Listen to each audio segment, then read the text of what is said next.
Montre qu'il est réussi pleinement. Il a présenté ses œuvres en Autriche, en France, en Hongrie, en Tchéquie, en Italie, en Belgique, Pays-Bas, Pologne, Allemagne, États-Unis, Taïwan. Il est l'auteur de différentes publications, notamment des textes et illustrations dans le magazine Sterz, une réflexion sur l'art, dans Art et Jeu, de la traduction et l'illustration de poèmes de Paul Verlaine, de livres pour bibliophiles et différentes œuvres dans des collections privées et nationales. Nous remercions chaleureusement et vivement Madame Auvert, notre interprète, Monsieur le maire et son équipe municipale qui nous accueillent dans le cadre de ce travail de mémoire. Parce que Johan Polak est un peintre qui travaille beaucoup sur la mémoire. On avait envisagé il y a 2 ans une exposition qui se fera peut-être au Camp des Milles. Et il avait fait un gros travail sur cette exposition. Je pense qu'on aura l'occasion de la publier en son temps. Merci aussi. Donc cette exposition se tiendra jusqu'au 10 février dans ce patio. Et je voulais remercier aussi les membres de l'association que j'ai l'honneur de présider qui, par leur travail, ont préparé celle-ci. Ils ont pris sur leur temps de travail et je les en remercie. Merci de votre attention. Peut-être l'artiste va dire 2 mots. Proposé. Bravo. Merci. Messieurs, dames, bonjour. Bonjour, je me présente Johan Polak, je suis autrichien et français. En tant qu'autrichien, l'histoire familiale veut qu'on a aussi des tristes mémoires concernant mon grand-père maternel qui était fusillé par les nazis. C'est vrai que ça ne laisse pas indifférent lorsqu'on pense aux événements qui sont produits et des événements qui sont peut-être encore très actuels. Pourquoi ce travail-là? C'est pas seulement une façon de rendre hommage à ces grands hommes qui n'ont pas besoin de mon intervention pour être reconnus. Leur travail suffit amplement pour reconnaître leur grand talent et leur force de dire des choses d'une manière vraiment très percutante. Ce qui m'a été important dans cette recherche était le regard d'Hannah Arendt. Hannah Arendt qui est suivie, comme vous le savez, engagée par le journal de New Yorker, les événements du procès d'Eichmann à Jérusalem.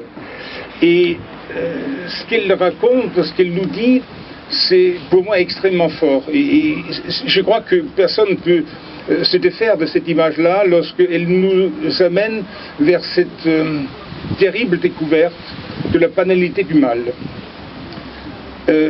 Certes, dans toutes les époques, il y a des choses terribles qui sont passées, mais prendre conscience que quelque part, le mal peut être banalisé d'un point tel qu'on sent l'administration dominer un esprit qui envoie des gens dans des camps de concentration, c'est bouleversant. C'est bouleversant, pas seulement parce que des choses sont produites, parce que quelqu'un a mis des mots dessus. Et ces mots-là ont, dans ma tête, creusé un sillon qui peut-être permis de cette pitcherme, cette volonté de faire, que quelque chose émerge.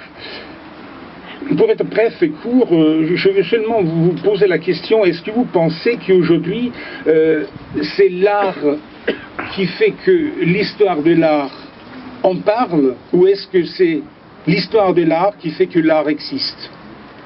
Je m'explique, c'est très simple, c'est pas dans le sens de se creuser la tête ou de se casser la tête, c'est dans le sens très simple. Lorsque vous avez certainement entendu les discours de nos chers responsables culturels lorsque un commissaire ministériel dit devant un large auditorium, mais vous savez, c'est très simple de distinguer l'art moderne et l'art contemporain. L'art moderne a encore du cadre. Oui, cette façon de dire nous amène quand même vers une réalité terrible, où là je me pose la question, est-ce que c'est vraiment le goût qui anime l'histoire de l'art, ou est-ce que c'est le dégoût? Vous voyez, lorsqu'on prend le sens et le non-sens et on mélange l'ensemble, est-ce que la production peut encore nous dire quelque chose? Et je crois des événements comme vous êtes témoin aujourd'hui, me semble beaucoup plus important que les fleurutures, à mon avis excessives, d'une soi-disant esthétique, lorsque le fond n'est pas quelque chose de palpable et saisissable, le discours me semble stérile et vide. Là, vous avez un discours qui s'accroche à cette histoire qui me semble encore vivante. Regardez, il n'y a pas si longtemps, en Yougoslavie, on avait vécu presque le même scénario, avec les mêmes tristesses autour de nous. Vous voyez, cette idée d'Hannah Arendt, dans notre société de consommation, tout devient banal, même le mal. Et je crois qu'avec cette idée-là, certaines formes de création sont devenues possibles. Je ne me pose plus la question sur est-ce que je suis moderne ou pas, est-ce que je suis contemporain ou pas. Je me pose la question sur le sens. Comment on peut dire pour être lisible? Comment on peut dire pour être compréhensible? Et dans le sens de dire avec un pinceau, un crayon, etc., je crois qu'on peut aussi émouvoir. Je vous remercie.